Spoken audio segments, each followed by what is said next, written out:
ইরানের সামরিক বাহিনী এখনও সক্রিয় থাকায় দেশটির শাসক গোষ্ঠীকে উৎখাত করাটা কঠিন মনে করছেন যুক্তরাষ্ট্রের কেন্দ্রীয় তদন্ত সংস্থার সাবেক পরিচালক ডেভিড পেট্রাউস।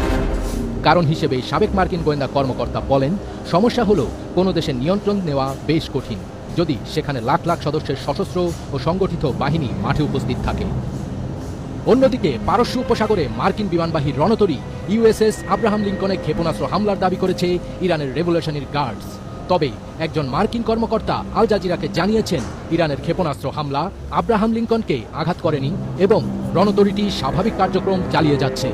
যদিও এর পক্ষে কোনো প্রমাণ দেখাতে পারেননি তিনি। টানা 3 দিন ধরে যুদ্ধের আগুনে দাউ দাউ করে পুড়ছে মধ্যপ্রাচ্য।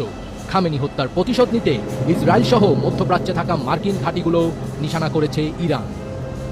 কাতার, Bahrain, Jordan, Oman, Kuwait, Saudi আরব এবং সংযুক্ত আরব আমিরাতের একাধিক বিমানবন্দর, আবাসিক ভবন এবং হোটেল ক্ষতিগ্রস্ত হওয়ার খবর পাওয়া গেছে। হতাহত হয়েছেন বেশ কয়েকজন মার্কিন সেনাও। তেল আবিব, হাইফা এবং জেরুজালেমের একাধিক ইসরায়েলি লক্ষ্যবস্তুতেও ইরানের ক্ষেপণাস্ত্র হামলায় হতাহত ও ক্ষয়ক্ষতির খবর পাওয়া গেছে।